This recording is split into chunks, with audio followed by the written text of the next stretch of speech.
एक दिन गौतम बुद्ध अपने शिष्यों के साथ एकदम शांत बैठे हुए थे। उन्हें इस प्रकार बैठे हुए देख शिष्य चिंतित हुए कि कहीं वह अस्वस्थ तो नहीं है। एक शिष्य ने उनसे पूछा कि आज वह मौन क्यों बैठे हैं, क्या शिष्यों से कोई गलती हो गई है। इसी बीच एक अन्य शिष्य ने पूछा कि क्या वह अस्वस्थ हैं, पर बुद्ध मौन रहे। तभी कुछ दूर खड़ा व्यक्ति जोर से चिल्लाया, आज मुझे सभा में बैठने की अनुमति क्यों नहीं दी गई है। बुद्ध आंखें बंद करके ध्यानमग्न हो गए। वह व्यक्ति फिर से चिल्लाया, मुझे प्रवेश की अनुमति क्यों नहीं मिली। इसी बीच एक उदार शिष्य ने उसका पक्ष लेते हुए कहा कि उसे सभा में आने की अनुमति प्रदान की जाए। बुद्ध ने आंखें खोली और बोले, नहीं, वह अछूत है, उसे आज्ञा नहीं दी जा सकती। ये सुनकर शिष्यों को बड़ा आश्चर्य हुआ। बुद्ध उनके मन का भाव समझ गए और बोले, हाँ, वह अछूत है। इस पर कई शिष्य बोले, हमारे आश्रम में जात पात का कोई भेद ही नहीं, फिर वह अछूत कैसे हो गया। तब बुद्ध ने समझाया, आज वह क्रोधित होकर आया है। क्रोध से जीवन की एकाग्रता भंग होती है।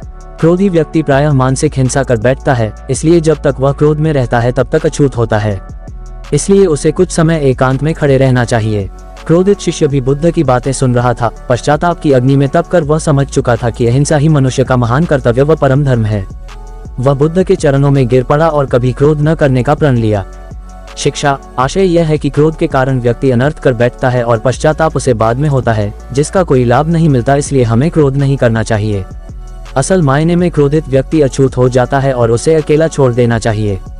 क्रोध करने से तन, मन और धन तीनों की हानि होती है। क्रोध से ज्यादा हानिकारक कोई और वस्तु नहीं है।